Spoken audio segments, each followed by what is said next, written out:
A eclosão de vanguardas produzida no final do século XIX pelo impressionismo, e principalmente pela obra não classificável de Van Gogh, assumiu um caráter radical na Alemanha do início do século XX.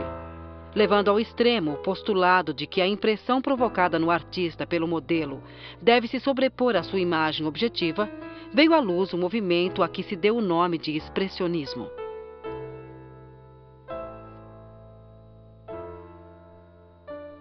O termo cunhado em 1912 pelo galerista alemão Georges Levin não remete exatamente à expressão, mas, na realidade, significa exprimir. Os expressionistas extraíam a essência daquilo que viam, dando-lhe forma de acordo com o impacto que ela provocava neles subjetivamente. Para eles, tinha mais peso a própria visão do artista do que o objeto em si.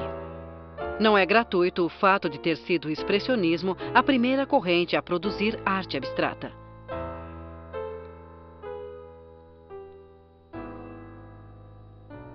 Pode-se falar de 3 períodos nessa busca. O primeiro, da arte naif, caracterizou-se pela deformação das figuras e das cores para exteriorizar seu conteúdo emocional. O segundo, conhecido como expressionismo puro, foi mais além. Abstraiu as formas até as tornar irreconhecíveis e lhes atribuiu cores de acordo com o que elas simbolizavam para o artista.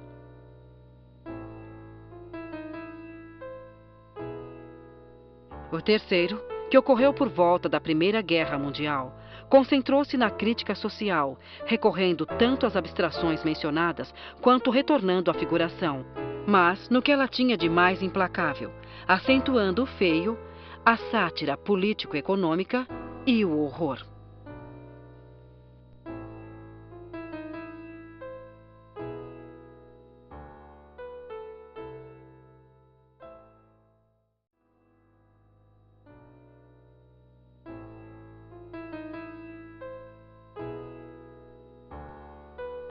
A Alemanha foi o país que concentrou a maioria dos expressionistas. Pintores que, levando ao extremo a subjetividade impressionista, reproduziam as formas e as cores da realidade de acordo com o estado emocional que ela lhes inspirava.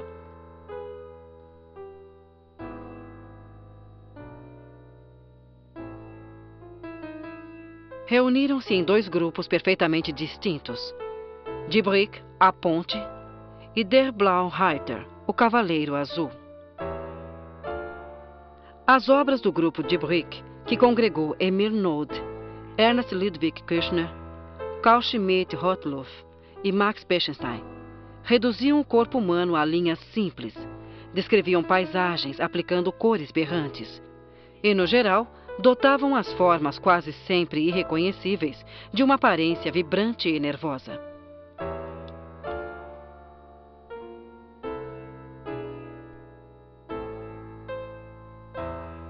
Mais tranquilos, os artistas do Der Blaue Reiter, Wassily Kandinsky, Franz Marc e Auguste Mack, produziam telas de formas abstratas menos agressivas e de colorido harmonioso, chegando a se inspirar em teorias musicais para criá-las.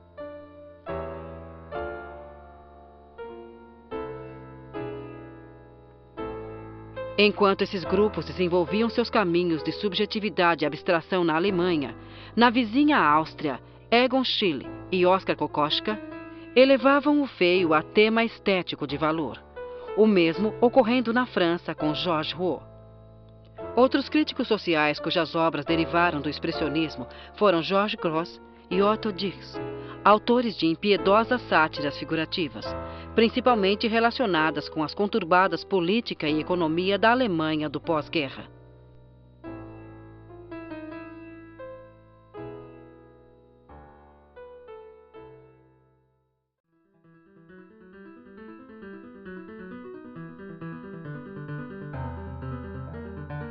Em 1907, Paris era o centro do mundo moderno, a cidade luz. Não havia capital que se igualasse a ela em modernidade e elegância, e era lá que se ditavam os padrões da moda e de onde brotavam ideias novas. Um grande número de artistas vindo de todo o mundo empenhava-se para conseguir um espaço de glória e reconhecimento dentro da sociedade de que fazia parte. Além disso, havia o Salão de Belas Artes, que a cada ano determinava o estilo e o artista que estaria em alta durante essa temporada. Os rejeitados deviam se conformar com o Salão dos Independentes, de onde haviam surgido movimentos como o impressionismo e o fauvismo. Era para lá que acabavam indo os que tinham ideias fora dos cânones tradicionais. Um dos eternos rejeitados era um jovem espanhol chamado Picasso. Sua pintura evoluíra de uma linha elegante, como a de Toulouse-Lautrec, para um expressionismo boêmio próximo de Gauguin. No entanto, durante esse 1907 histórico, na privacidade de seu estúdio, cresce uma obra que mudará definitivamente a história da arte. Nela, 5 mulheres nuas vão pouco a pouco se transformando, sendo repintadas, perdendo curvas e ganhando ângulos. Os rostos se transformam em máscaras primitivas. O fundo se perde em pinceladas violentas e imediatamente o conjunto se transforma numa encenação geométrica, brutal e inédita. Os primeiros espectadores da obra manifestam seu desagrado e rejeição. Léo Stein declara que a obra é um disparate total. Até Georges Braque tem um primeiro desencontro com a nova manifestação. No entanto, pouco depois, decide isolar-se durante 6 meses para estudar mais detidamente o chocante estilo de seu colega espanhol e depurar suas linhas mais importantes. Quando volta a aparecer, ele o faz com Mulher Nua, uma pintura em que a linguagem insólita de linhas quebradas e planos de cores já é uma realidade, uma escola definida. A vanguarda mais mítica do início do século, aquilo que mais tarde seria chamado de cubismo, acaba de nascer.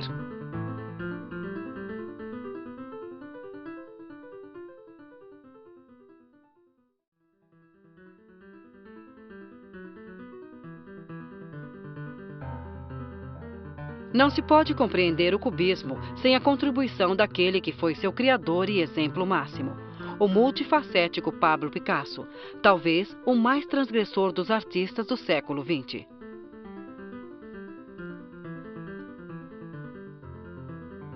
Já em 1907, o genial malaguenho pintava As Senhoritas de Avignon, cujo primitivismo e decomposição em planos acabou sendo incompreensível, inclusive para os mais vanguardistas de seus pares. Um ano depois, Picasso, agora acompanhado de Georges Braque, propunha uma série de obras nas quais a realidade era reduzida às suas formas geométricas básicas. Os críticos não souberam dar-lhes outra qualificação senão a de cubistas. Por volta de 1910, o período geométrico se desdobra num intenso facetamento dos objetos. Picasso e Braque encaixam volume e espaço num vibrante estouro de cores. É a etapa analítica que acrescenta à pintura esculturas e colagens, em que materiais de texturas diferentes, como papelão, madeira, corda e metais, se juntam num todo poliforme.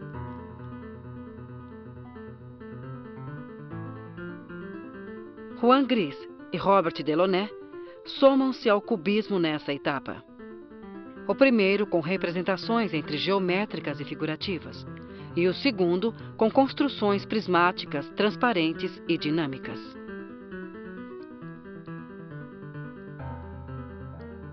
A partir de 1912, o cubismo começa sua prolongada fase final, a sintética, que integra tanto os aspectos espaciais quanto os temporais dos corpos.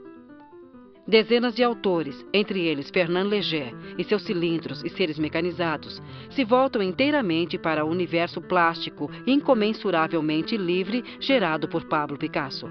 Estava aberta a porta para as vanguardas.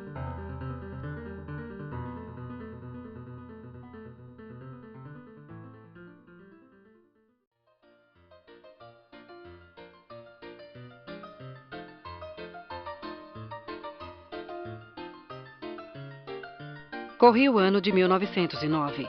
O mundo já invadido por todo um arsenal de máquinas modernas, surgidas durante a Revolução Industrial, ainda estava culturalmente imerso no século XIX. O pensamento burguês e a mentalidade vitoriana dominavam a vida e a sociedade da época. Em certa manhã desse ano, os leitores do jornal Le Figaro se depararam com um artigo do poeta e correspondente italiano Tommaso Marinetti. que sob o bizarro título de Manifesto Futurista disparava: queimem os museus, drenem os canais de Veneza, substituam-nos por uma nova sociedade, uma nova poesia e uma nova arte baseada em sensações dinâmicas. Manifestamos aqui que o esplendor do mundo foi acrescido de uma nova beleza, a beleza da velocidade. Esse violento libelo de repulsa às tradições do passado seria a primeira exposição formal das vanguardas contemporâneas. O primeiro manifesto artístico de nossa era. Sob a bandeira da mais acérrima modernidade, o futurismo se declarava filho da máquina e das novas tecnologias. No vertiginoso mundo que se desenvolvia, já não havia mais qualquer sentido nos edifícios com guirlandas e doces anjinhos, ou na pintura de alegorias solenes. O impacto das palavras de Marinetti foi imprevisível. Suas ideias se espalharam por toda a Europa como um rastilho de pólvora, só encontrando acolhida e empatia por parte de alguns e estupefação e repulsa absoluta pela maioria. Logo surgiriam nos Estados Unidos, América do Sul e até na Rússia czarista mais homens e mulheres que fariam eco a essas declarações iconoclastas.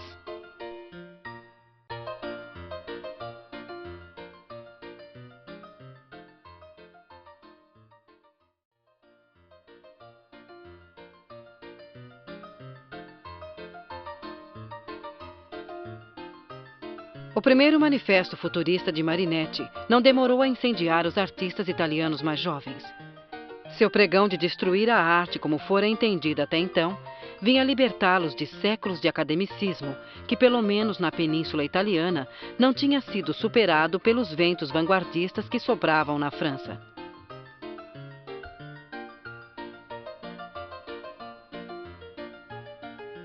No entanto, plasmar a beleza da velocidade, o dinamismo da incipiente era das máquinas, não ia ser fácil. Como movimento surgido de postulados teóricos, o futurismo demorou mais de 3 anos para produzir suas primeiras obras concretas. O pintor e escultor Umberto Boccioni foi um dos artistas que participaram da exposição de 1912, embora somente no ano seguinte produzisse a representação exata de seus princípios. Diante da desagregação de planos e cores, Boccioni conseguiu plasmar o dinamismo simultâneo das formas em ação.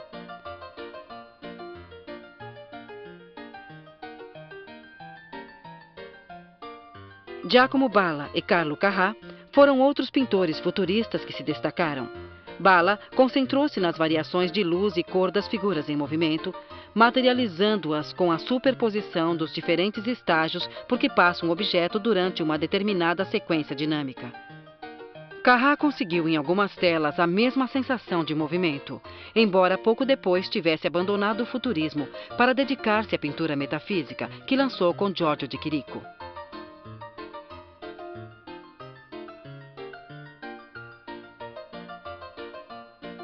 Até 1916, os realizadores da estética sonhada por Marinetti, efêmera como a arquitetura proposta por Santellia dentro da mesma corrente, tinham sido absorvidos pelo cubismo tardio ou o início do surrealismo. A vertigem dos tempos industriais havia engolido seus próprios cultores.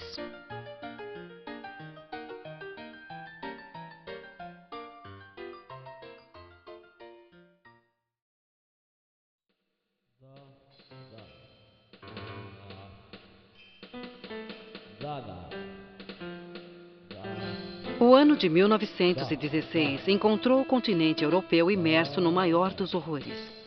Havia 2 anos começara a Primeira Guerra Mundial. Em toda a história não havia registro de um conflito bélico de tal magnitude e tão feroz, e ninguém podia sequer prever quando terminariam os estragos provocados pelo enfrentamento, se é que chegariam ao fim um dia. Foi então que, nesse ano, reunidos no Café Voltaire de Zurique, na Suíça, um dos poucos países neutros que ainda restavam, um grupo de artistas decidiu revidar olho por olho, confusão por confusão, a sociedade que havia favorecido o aparecimento do monstro. Como amostra de suas intenções, deram ao próprio movimento o nome de Dada, palavra que não significa nada. É que somente uma arte sem sentido poderia refletir o absurdo de uma sociedade autodestrutiva. Empenhado em fazer em pedaços os princípios éticos e estéticos defendidos até então, o dadaísmo descartou inclusive sua própria sistematização como tendência artística. Seus manifestos eram um caos de palavras, letras, signos e imagens, dispostos de maneira completamente aleatória.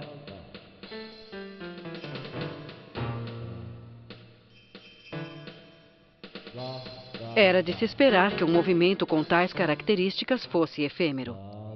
Já na década de 20, os principais expoentes do dadaísmo enveredavam por outros caminhos. No entanto, o fogo renovador nascido na Suíça tinha cumprido sua missão. As fronteiras entre as diferentes disciplinas artísticas haviam desaparecido e toda a obra humana, qualquer que fosse ela, inclusive a de origem industrial, era considerada cultura. O dadaísmo tinha rompido a fechadura da última porta, a que daria acesso a todas as manifestações posteriores do século XX.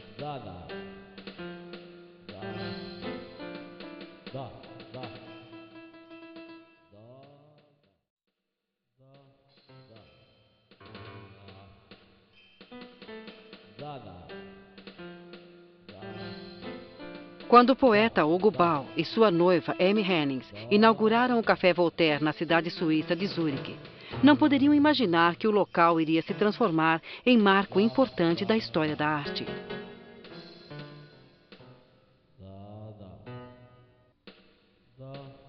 Foi entre suas mesas em 1916 que ambos, juntamente com o poeta Tristan Tzara e os pintores Hans Arp e Marcel Janco, estabeleceram as bases do dadaísmo, movimento que não só fez ruir pela primeira vez as barreiras entre as diferentes disciplinas artísticas, como também o próprio conceito de arte, sua linguagem e função.